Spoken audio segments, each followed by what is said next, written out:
News laundry Hindi 8 साल पूरे कर चुका है।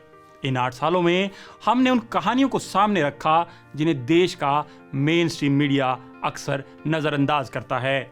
आज जब बड़े बड़े मीडिया हाउस सरकारी प्रोपगेंडा का जरिया बनते जा रहे हैं, तब न्यूज लॉन्ड्री हिंदी भाषी लोगों तक उनकी कहानियां पहुंचाने में जुटा है। बस्तर के जंगलों से लेकर जम्मू कश्मीर तक, हरिद्वार से लेकर महाराष्ट्र तक, मणिपुर से लेकर गुजरात तक हमारी टीम ने जमीनी सच्चाई और पब्लिक इंटरेस्ट की पत्रकारिता करने की कोशिश की है।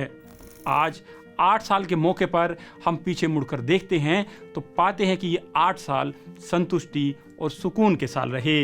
न्यूज लॉन्ड्री की उन चुनिंदा रिपोर्ट्स के जरिए आपको इन 8 सालों के सफर पर ले चलता हूं। साल 2018 में राहुल कोटियाल की बस्तर डायरी ने नक्सल प्रभावित इलाकों में फैले खौफ और असुरक्षा को दिखाया। यह सीरीज सत्ता और सुरक्षा बलों की आधिकारिक तस्वीर से पूरी तरह अलग थी और उन लोगों की जमीन, उनके डर और उनकी कहानियों को सामने रख रही थी। साल 2019 में प्रतीक गोयल ने महाराष्ट्र के गन्ना बेल्ट बीड जिले से कोख की कत्लगाह वाली रिपोर्ट की। यहां सैकड़ों महिलाओं के साथ जबरन गर्भाशय हटाने के अपराध का पर्दाफाश किया।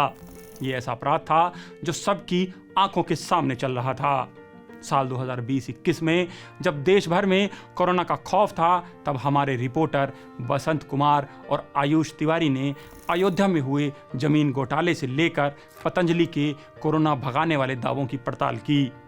वहीं शिवांगी ने अपनी रिपोर्ट के जरिए धर्म के नाम पर नफरत और घृणा फैलाने वाले यति नरसिंहानंद जैसे तथाकथित बाबाओं का चेहरा दुनिया को दिखाया।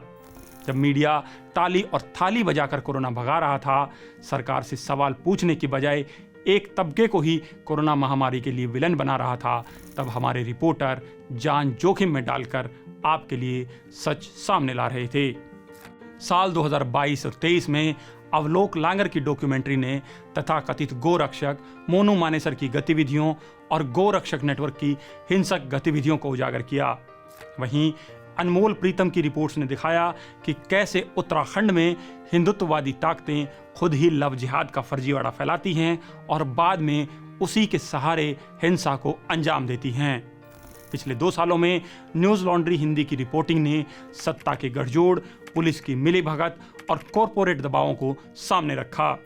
बसंत कुमार ने गुजरात से अमेरिका भेजने वाले एजेंट नेटवर्क का खुलासा किया, तो अवधेश कुमार ने दिल्ली ट्रैफिक और पुलिस की मिलीभगत से जारी एक बड़े संगठित घोटाले की पोल खोली। प्रतीक गोयल ने इलेक्टोरल बॉन्ड्स और पॉलिटिकल फंडिंग में पारदर्शिता की कमी को बेपर्दा किया। कहानियों, रिपोर्टों का सिलसिला बहुत लंबा है। ये कुछ एक झलकियां थी जिसका मकसद आपको इस सफर से रूबरू कराना था और साथ ही एक धन्यवाद भी देना था कि बिना आपके सहयोग के ये सफर इतने सालों तक जारी नहीं रह सकता था। 2 लोगों से शुरू होकर आज ये टीम बहुत बड़ी हो गई है, तो ये सब आप ही की बदौलत है। प्रतिष्ठित पत्रकारिता पुरस्कारों ने हमारी पत्रकारिता के जज्बे को और मजबूत किया है। मुंबई प्रेस क्लब का प्रतिष्ठित रेड इंक अवार्ड, अरावली की पहाड़ियों में मची लूट की पोल खोलने के लिए रामनाथ गोयनका पुरस्कार या पूरे देश को नरसिंहानंद सरस्वती का चेहरा दिखाने वाली शिवांगी को मिला लाडली मीडिया अवार्ड इस सफर की सफलता की मुनादी है।